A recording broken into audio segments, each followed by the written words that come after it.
El límite que un hijo adulto necesita establecer no es contra su padre o su madre, sino contra su propia tendencia inconsciente a seguir siendo un niño ante ellos.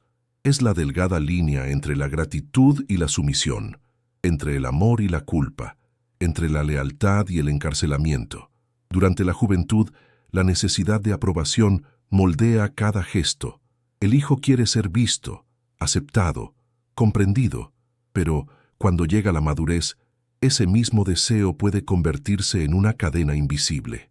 Muchos siguen intentando demostrar su valía a sus padres, incluso décadas después de haber construido sus propias vidas. Y es en ese punto donde el amor se confunde con el deber. Jung veía a la familia como el primer espejo del alma. Es en ella donde el individuo aprende o desaprende a ser el mismo. Si ese espejo está limpio, el hijo crece con un sentido de identidad y respeto propio. Pero si está turbio, pasa a verse a sí mismo a través de las expectativas de los demás. El resultado es una vida vivida en reflejo, y no en esencia. Hay padres que inconscientemente mantienen a sus hijos atrapados en la infancia por miedo a afrontar su propio envejecimiento, y hay hijos que aceptan ese encarcelamiento creyendo que están siendo amorosos. Pero el amor que impide al otro crecer no es amor, es apego disfrazado de cuidado. La psicología analítica nos enseña que el verdadero crecimiento ocurre cuando el individuo integra la herencia familiar sin someterse a ella. Esto significa reconocer a los padres dentro de uno mismo, sus virtudes, sus defectos, sus historias, y al mismo tiempo elegir el propio camino, sin culpa, sin ruptura, pero con conciencia. El respeto no nace de la obediencia, sino de la claridad. Cuando un hijo adulto establece límites, no está rechazando a quienes lo criaron, sino protegiendo el espacio donde el amor puede seguir existiendo sin convertirse en conflicto. Porque el amor sin límites se convierte en invasión, y el respeto sin distancia se desvanece en la costumbre. Jung decía que la individuación, el proceso de convertirse en quien realmente se es, exige que cada persona muera simbólicamente para las imágenes que los demás proyectan sobre ella. Y eso incluye, inevitablemente, las imágenes que los padres crean de sus hijos. Solo cuando el hijo se permite morir como su niño, renace como individuo. Es un acto silencioso, pero profundamente liberador. Por eso, el límite no es una barrera contra el amor, sino lo que lo mantiene vivo. Es el espacio donde dos almas pueden encontrarse sin confundirse, donde el respeto se vuelve recíproco y donde el vínculo deja de ser jerarquía para convertirse en comprensión. En este vídeo comprenderemos, a la luz de la psicología analítica de Jung, por qué la ausencia de límites destruye el respeto, cómo el inconsciente familiar manipula el comportamiento adulto y cuál es el verdadero camino hacia la madurez emocional dentro de la familia. Porque quien no pone límites pierde el espejo de su propia dignidad. Y quien lo recupera, descubre que el respeto no se exige, sino que florece de forma natural cuando el amor deja de ser dependencia y se convierte en conciencia. En la infancia, el amor es dependencia. En la juventud, es gratitud. Pero en la madurez, el amor debe convertirse en conciencia. Jung observaba que muchos adultos permanecen atrapados en un arquetipo, el del niño eterno, el hijo que nunca se permite crecer ante sus padres. Siente que debe compensar todo lo que ha recibido, incluso cuando esa deuda nunca se le ha pedido. Vive tratando de pagar con obediencia, con silencio, con una vida moldeada para complacer.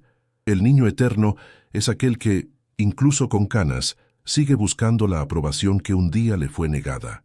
Intenta ser el orgullo de su madre, la razón de la paz de su padre, el ejemplo que justifica su sacrificio. Pero al vivir para ser lo que el otro espera, pierde el contacto con lo que realmente es. El amor se convierte en un campo de intercambios emocionales. Hago lo que esperan de mí, y a cambio recibo el amor que temo perder. Este es el primer error. Creer que el amor filial se mide por la obediencia.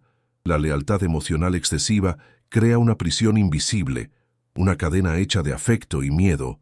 Los hijos adultos pasan a anularse a sí mismos para mantener el vínculo, creyendo que respeto significa nunca discrepar. Pero el respeto sin autenticidad es solo miedo disfrazado de virtud. Mientras el hijo siga actuando como una extensión de los padres, nunca será visto como un ser completo. Y cuando se sofoca la individualidad, el respeto muere, tanto el propio como el de los demás. Porque el amor que no permite la divergencia acaba convirtiéndose en sumisión. Jung lo llamaba inconsciente familiar, un campo psíquico colectivo donde las lealtades y los traumas se entrelazan y se repiten a través de las generaciones.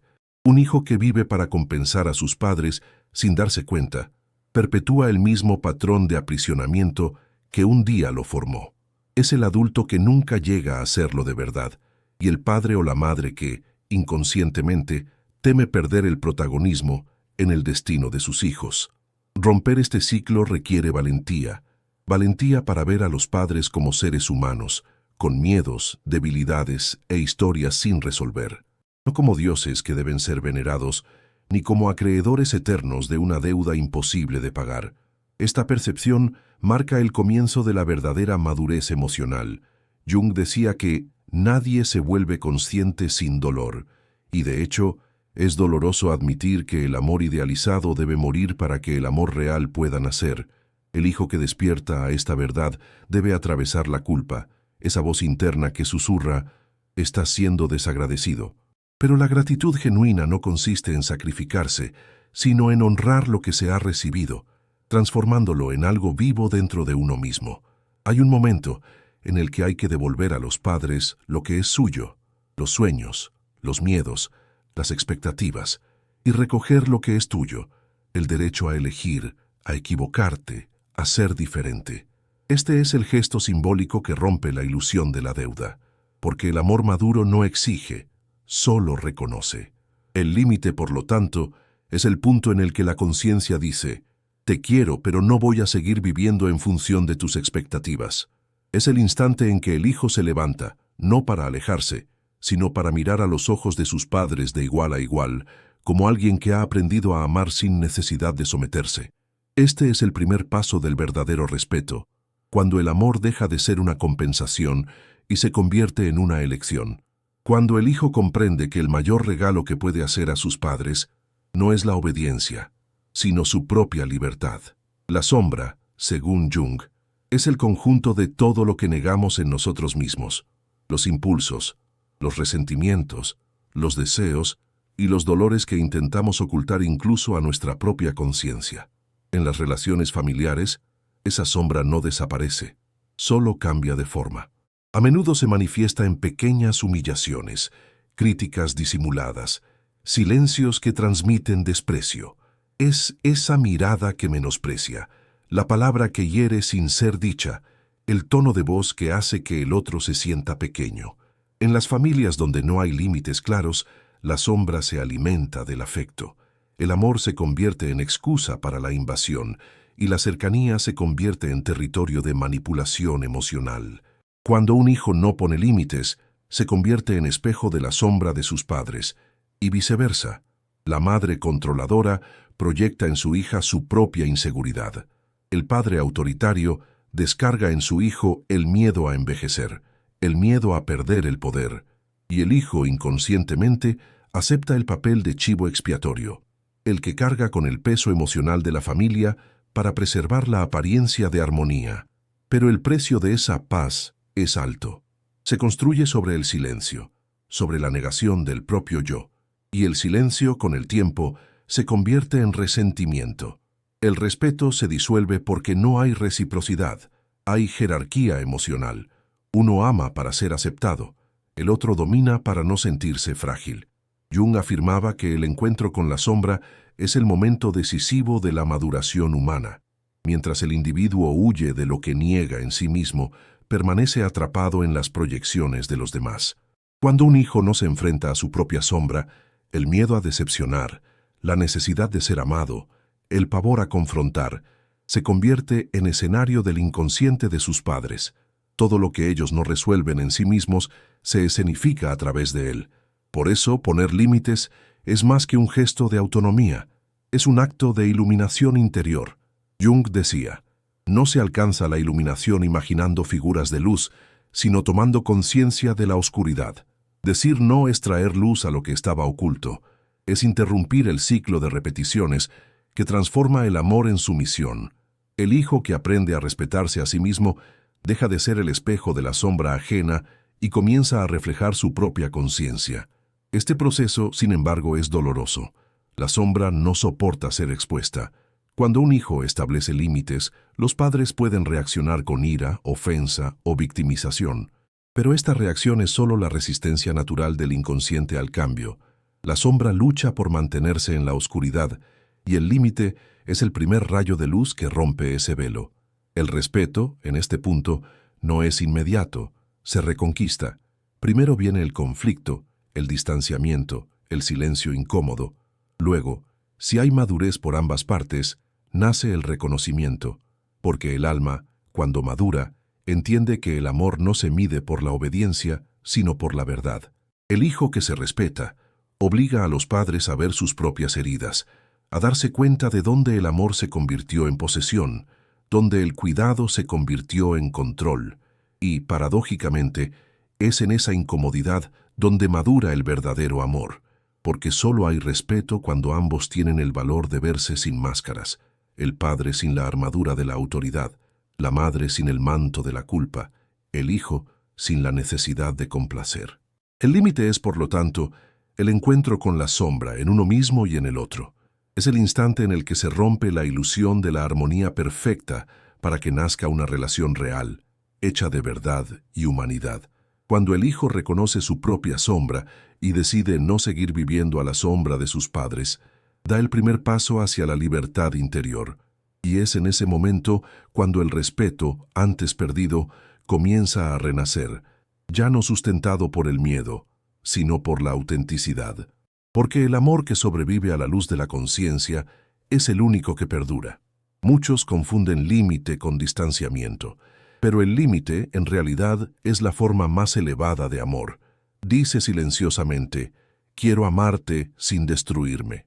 Carl Jung veía el proceso de individuación, el convertirse en uno mismo, como un viaje espiritual.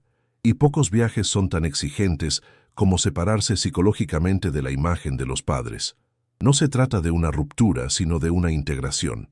Es reconocer dentro de uno mismo lo que proviene de ellos, las virtudes, los miedos, las lecciones, y aún así, seguir el propio camino. El límite, en este sentido, es el punto en el que el amor deja de ser instinto y se convierte en conciencia. No nace del rechazo, sino de la madurez, porque amar verdaderamente a alguien es permitir que el otro exista fuera de nosotros, con sus propias ideas, decisiones y silencios. Un amor sin límites es como un río sin orillas. Se desborda, inunda y destruye el terreno que debería fertilizar.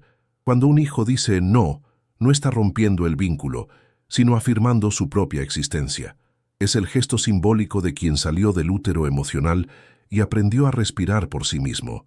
Jung decía que el desarrollo humano consiste en liberarse del inconsciente colectivo y convertirse en individuo. Y esa liberación comienza cuando el hijo deja de buscar la aprobación y pasa a buscar la autenticidad. La dificultad es que muchos confunden la autonomía con la ingratitud. Los padres que han dedicado su vida a sus hijos pueden sentir el límite como una especie de rechazo, pero en realidad es todo lo contrario. El límite es el reconocimiento de que su amor ha sido suficiente para que el hijo pueda caminar solo. Es la señal de que el cuidado ha cumplido su propósito. Un amor maduro es aquel que soporta el espacio entre dos conciencias. No exige fusión, no exige presencia constante, no se alimenta del control. Florece precisamente en la distancia justa, el espacio simbólico donde cada uno puede respirar sin miedo a perder al otro. Ese espacio es el territorio sagrado del respeto. Jung entendía el respeto como una forma de amor espiritual. Es el reconocimiento del alma del otro como algo autónomo, misterioso y digno de ser dejado en paz. Por eso el límite no es una barrera, es una reverencia. Es decir, veo quién eres, pero no intentaré poseerte. El amor verdadero no quiere moldear, quiere comprender, no quiere retener, quiere sostener. Y solo quien ha aprendido a poner límites puede amar de esta manera, porque no ama por necesidad, sino por elección consciente. Cuando no hay límites, el amor se mezcla con el miedo a perder la aprobación, el miedo a ser olvidado, el miedo a no ser suficiente. Y el miedo, cuando se instala, transforma el amor en dependencia. Dependencia de afecto, de validación, de presencia. Pero el límite disuelve ese miedo, porque enseña a confiar. Quien ama de verdad no necesita retener para permanecer. Este es el punto en el que renace el respeto, ya no sustentado por la jerarquía familiar, sino por la igualdad emocional.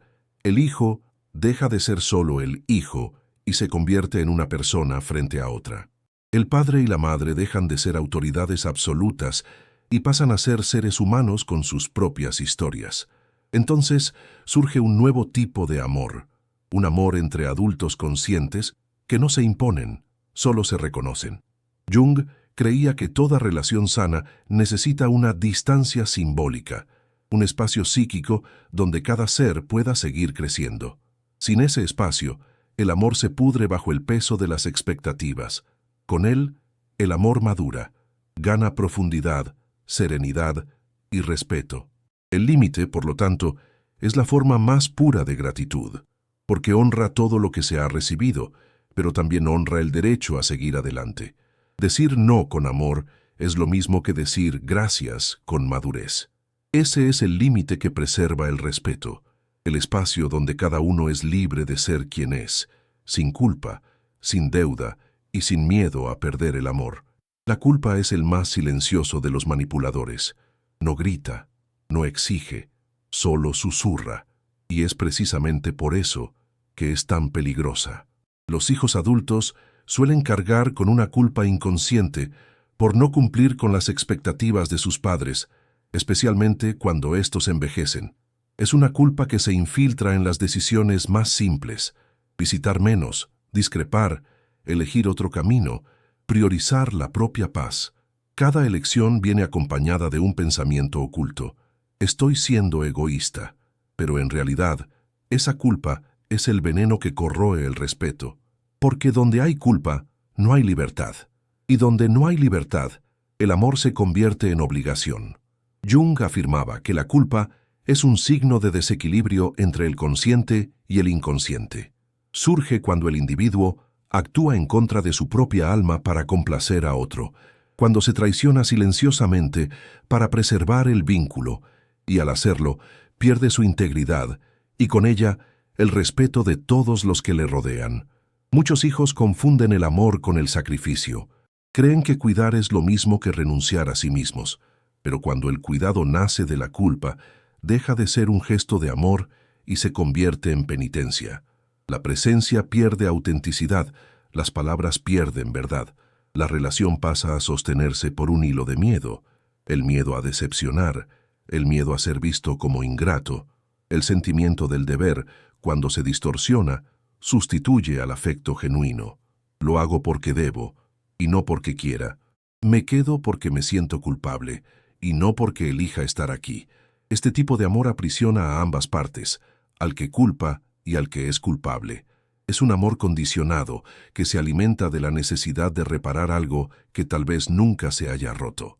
Jung decía que el inconsciente familiar a menudo conlleva un patrón de culpa heredada. Los padres que se sentían en deuda con sus propios padres transmiten esa carga emocional a sus hijos. Así, la culpa atraviesa generaciones como una herencia silenciosa. Romper con ella es un acto de valentía y lucidez. Es devolver a la historia lo que pertenece a la historia, y ya no a la propia vida. Poner límites no es egoísmo, es salud psíquica. Significa preservar la propia energía vital para que el amor no se convierta en resentimiento. Porque el amor que nace de la culpa es frágil, exige recompensa. Tarde o temprano el hijo que se entrega por obligación comienza a cobrar, aunque sea inconscientemente, y la relación se convierte en un campo de intercambios dolorosos, donde cada gesto conlleva la pregunta: ¿y qué recibo a cambio? La culpa no es prueba de amor, es prueba de desconexión. Quien ama de verdad sabe que el amor no tiene que merecerse, solo sentirse, pero quien actúa bajo la culpa busca la redención, no el vínculo. Vive tratando de equilibrar una balanza imaginaria entre lo que dio y lo que recibió, olvidando que el amor no es contabilidad. El cuidado solo es auténtico cuando nace de la libertad, cuando el hijo ayuda porque quiere y no porque se siente obligado a hacerlo, cuando visita porque siente nostalgia y no porque teme ser criticado, cuando el te quiero es espontáneo y no una obligación moral. Jung veía la verdadera madurez emocional como el momento en que el individuo se libera de la culpa sin alejarse de la responsabilidad. Sigue presente, pero sin anularse. Sigue siendo amoroso, pero sin esclavizarse. Ese es el punto de equilibrio que diferencia el deber del amor consciente. La culpa distorsiona, el amor equilibra. La culpa pesa, el límite libera. Y solo quien se libera de la culpa puede finalmente mirar a sus padres con ojos de igualdad, ya no como un deudor, sino como alguien que ha aprendido el valor de su propia alma. Porque el respeto nace cuando el amor deja de ser un deber y se convierte en una elección.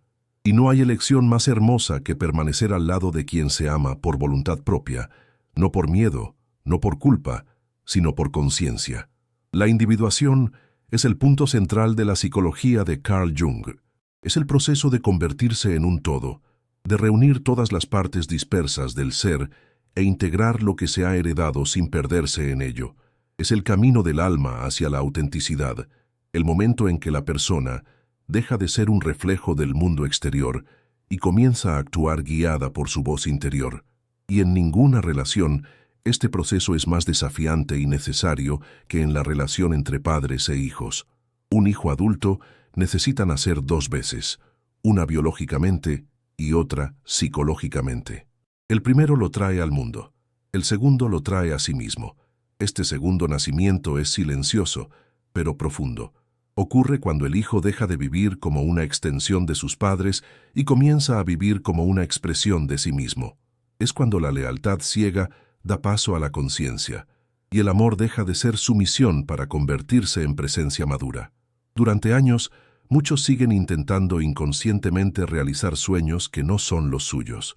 Eligen profesiones, relaciones, estilos de vida, no porque los deseen, sino porque temen decepcionar.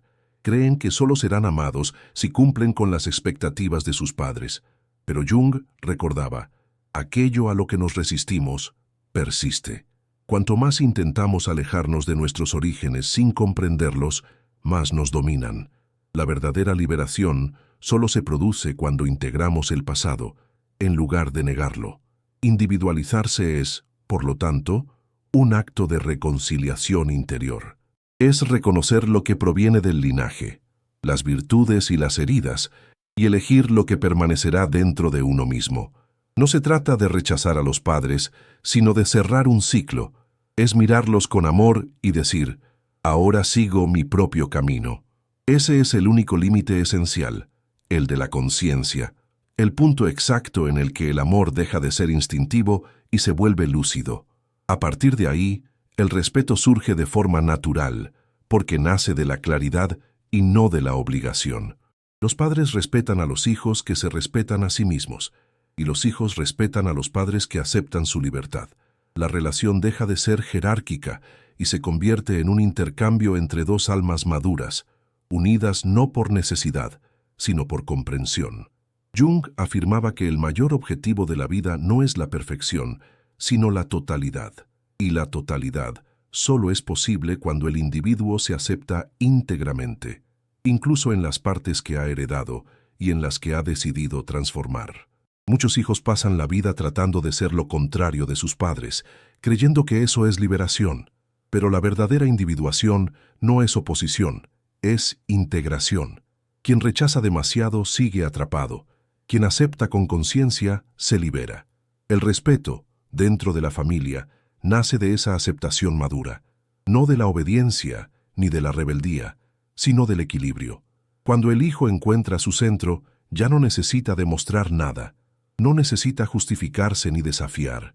Su presencia por sí sola transmite serenidad. Es esa serenidad la que despierta el respeto, porque es fruto de un alma reconciliada consigo misma. La individuación también transforma la mirada de los padres. Dejan de ver al hijo como una continuidad de sí mismos y pasan a verlo como otro ser completo. Y ese reconocimiento es una de las mayores formas de amor, permitir que el otro exista plenamente, sin intentar moldearlo. Cuando el amor se vuelve consciente, cambia de dirección. Deja de ser vertical, de arriba hacia abajo, y pasa a ser horizontal, de alma a alma. Ya no existe el yo te creé o el me debes, solo existe el te reconozco. Este es el momento en que la familia deja de ser un sistema de dependencias y se transforma en un campo de respeto mutuo. Individualizarse es, por lo tanto, el verdadero nacimiento del respeto, porque solo quien se encuentra consigo mismo puede encontrar al otro de forma verdadera. Y es en ese encuentro maduro, entre la libertad y el amor, donde la relación entre padres e hijos alcanza su forma más elevada, aquella en la que el amor no aprisiona, solo ilumina. Muchas relaciones familiares enferman no por falta de amor, sino por falta de límites. El exceso de cuidado se convierte en vigilancia, la atención se convierte en exigencia, el diálogo en control encubierto, y el silencio, a menudo, se convierte en el único espacio donde aún es posible respirar. Sin límites, el amor se convierte en invasión. Con límites se convierte en confianza. Carl Jung decía que el amor solo florece donde hay libertad. Y la libertad, dentro de una familia, solo es posible cuando cada persona reconoce dónde termina su propio territorio y comienza el del otro. El límite es el guardián invisible de esa libertad, el espacio donde el amor puede existir sin convertirse en posesión. Al principio, poner límites puede parecer un acto de separación, pero en realidad es todo lo contrario. Es el gesto que mantiene vivo el vínculo. Cuando un hijo dice, ya no puedo más, no está negando el amor, sino tratando de preservarlo, porque el amor, sin el aire del respeto, se asfixia, y cuando se asfixia, enferma. El límite redefine el vínculo, cambia el lenguaje de la relación. El lo hago porque tengo miedo de perderte se convierte en me quedo porque quiero estar aquí. Esta transición es lo que diferencia el amor inmaduro, que depende del amor maduro que elige. El primero busca seguridad a través del control, el segundo encuentra paz en la confianza. Jung entendía el límite como un símbolo de individuación relacional. Al decir ya no puedo más, el hijo no se aleja sino que se encuentra a sí mismo, y al encontrarse a sí mismo, ofrece a los padres la oportunidad de verse también a sí mismos. Esta nueva relación es más silenciosa, menos intensa, pero infinitamente más verdadera, porque el amor no necesita gritar cuando encuentra el equilibrio adecuado entre presencia y espacio. El respeto nace precisamente de ese equilibrio. La distancia justa no es frialdad, es madurez. Es la conciencia de que el otro no me pertenece, ni yo le pertenezco a él. Es el reconocimiento de que el amor no necesita vigilancia constante para existir. El límite, cuando se establece con claridad y serenidad, se convierte en la base de un amor que puede durar. Muchos temen que el límite cree distanciamiento, pero es todo lo contrario. Evita la corrosión emocional. El amor sin límites puede parecer intenso al principio, pero con el tiempo se desgasta, porque confunde fusión con intimidad, y nadie puede amar de verdad mientras es engullido por el otro. El límite es lo que preserva el espacio interno de cada uno, es el lugar donde aún es posible sentir nostalgia, admiración y respeto. Cuando hay límites, el amor respira, envejece con dignidad, sin necesidad de ser reafirmado constantemente. La confianza sustituye al control, el silencio se convierte en descanso, no en distancia, y la presencia, en lugar de una obligación, se convierte en una elección. Jung decía que el encuentro de dos personalidades es como el contacto de dos sustancias químicas. Si hay alguna reacción, ambas se transforman. El límite es precisamente esa reacción, el punto en el que el amor deja de ser un reflejo inconsciente y se convierte en una fuerza transformadora. Cambia la forma en que los padres miran a sus hijos y en que los hijos miran a sus padres. Deja de haber jerarquía emocional. Lo que queda es el reconocimiento mutuo. El límite, por lo tanto, es lo que impide que el amor muera asfixiado. Es lo que transforma el cuidado en confianza, el vínculo en respeto y el deber en libertad. Porque el amor verdadero no necesita muros, solo espacio. Y cuando ese espacio está protegido, el amor puede envejecer sin corromperse, sereno, maduro e íntegro. Al final, el límite no es un muro, es un puente. Es el espacio donde el amor madura y el respeto se reconstruye. Es el intervalo entre dos conciencias que han elegido permanecer conectadas, no por dependencia, sino por comprensión. Carl Jung creía que la verdadera sabiduría consiste en no luchar contra el flujo de la vida, sino comprenderlo. Y comprender significa aceptar que el amor necesita cambiar de forma a lo largo del tiempo. Nada permanece igual. El cuidado que un día fue protección debe convertirse en confianza. La presencia que un día fue guía debe transformarse en libertad. El amor que no cambia de forma acaba convirtiéndose en una prisión, porque intenta retener lo que la propia vida pide que fluya. Hay un momento en el que los papeles se invierten silenciosamente. Los padres, que antes dirigían, ahora necesitan ser dirigidos con delicadeza. Los hijos, que antes obedecían, ahora necesitan aprender a guiar sin herir. Este equilibrio es el punto más sensible del viaje familiar y es el límite que lo hace posible. Los hijos que se convierten en adultos deben amar de otra manera, ya no con obediencia sino con conciencia, ya no con culpa sino con verdad, porque el amor maduro no repite gestos antiguos, los transforma. El límite es el rito de paso de la infancia emocional a la madurez espiritual. Es el instante en que el hijo reconoce que para seguir amando también debe aprender a protegerse. Decir no con respeto es un acto de valentía y reverencia. Es reconocer que el amor no puede existir a costa de la integridad. Es recordar que cada alma tiene derecho a existir sin ser invadida, incluso dentro de la familia. Cuando el hijo aprende a decir no sin ira y a permanecer sin culpa, honra lo que fue el amor y lo que aún puede ser. El límite en este contexto no separa, purifica. Devuelve el amor a su forma más pura, aquella que no exige control, solo presencia consciente. Jung enseñaba que la verdadera relación solo se da entre individuos íntegros, y la integridad nace cuando cada uno acepta lo que es, sin intentar diluirse en el otro. Es en este punto donde renace el respeto, silencioso, sólido y eterno. No es el respeto impuesto por el miedo, ni el respeto exigido por la tradición, sino el que surge naturalmente cuando dos personas se miran con madurez y reconocen: eres libre y por eso te amo. El límite es, por lo tanto, la expresión más refinada del amor humano. Es el gesto que dice: te dejo ser para que podamos seguir siendo. Es el amor que comprendió el tiempo, que entendió el paso, que aceptó el ciclo. Un amor que no se mide por la presencia constante, sino por la reciprocidad consciente. Porque el verdadero amor no exige sumisión, exige conciencia, y solo a través de ella padres e hijos pueden finalmente mirarse, no de arriba a abajo, sino de alma a alma.